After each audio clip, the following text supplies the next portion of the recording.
You know I probably need an intervention when I'm actually dreaming about Defenders. Today, I'm going to tell you about bespoke, the Helderburg 110.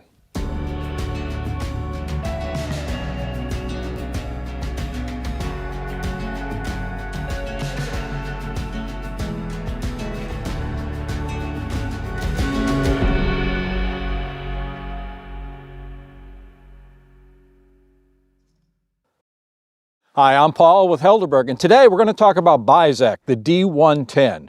So, honest truth here. I had a dream about building something that was a little different than the norm. And what I mean by different than the norm, normally what you see us build is a 110 with a roll cage and could have lights, and of course it's lifted like this one.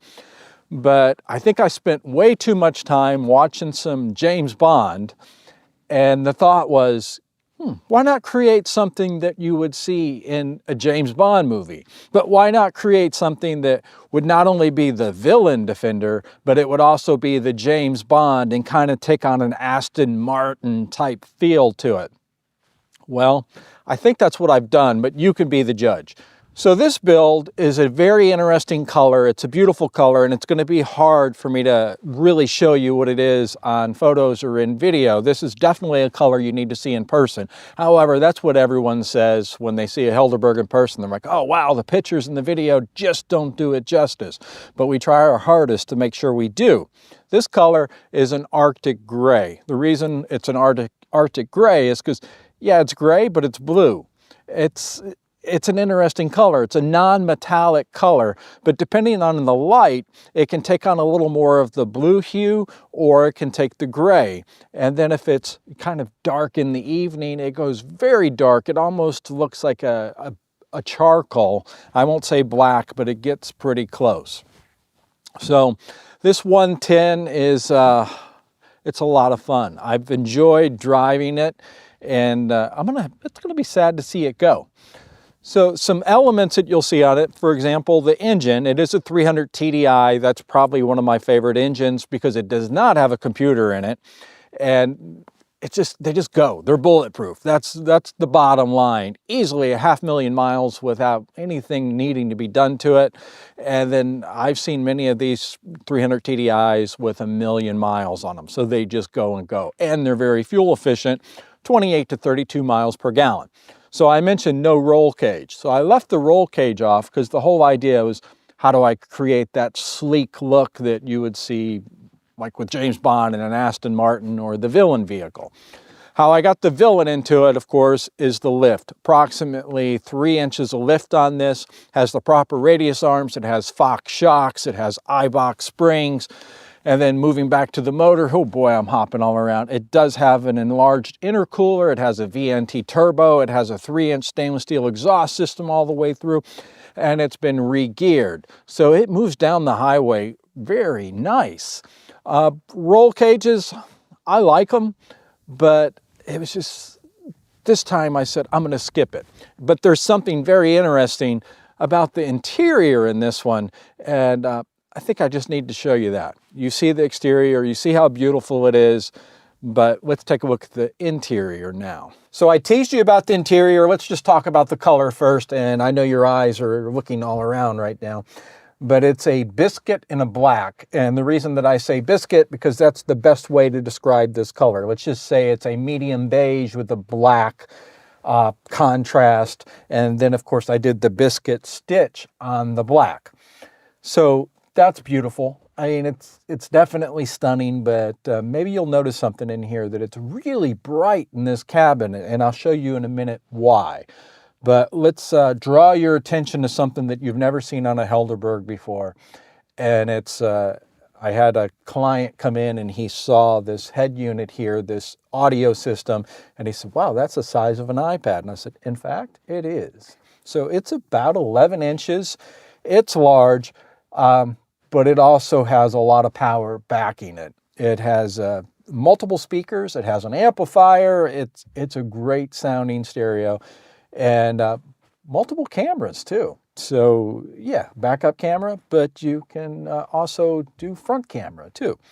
So don't know what you would use the front camera for, but it's there. heated seats, my typical wood steering wheel, and then you'll probably notice a new accent that we're doing now too, as far as the indicators for the heat, the defrost, the fresh air are all done. They're a metal and epoxy, and that's one of the things that I love. I don't like plastic. So anything plastic is wrapped in leather, and a lot of the things you touch, even from like the window cranks, billet aluminum. So I just think it's nice to touch metal whenever you're operating something, especially in a Helderburg. I mean, would you expect anything less? So let's move to the back because I mentioned a lot of light in the cabin, and I'm going to show you why. So on the rear of a Helderburg, you always notice the rear corner brackets that are the galvanized metal. Reason I do that is simply, well, I like it, but I'm also showing you that this complete vehicle, everything was disassembled. The body came off the frame was completely disassembled, and then we built it back piece by piece. So that's why I do this. That's why I don't paint them. And it also just gives a little bit of contrast of color. It's just interesting. That's not something that you see on a new Defender or any vehicle on the road. So it's different, and it says bespoke. Notice the bumper. It's not the typical bumper that we've done on a number of them. So this is the rear corner bumper protector system. It's basically a step. It cleans it up versus the typical NAS bumper with the receiver hitch. We can add a receiver hitch on this, but didn't really need one. I just wanted a very clean bumper on the rear.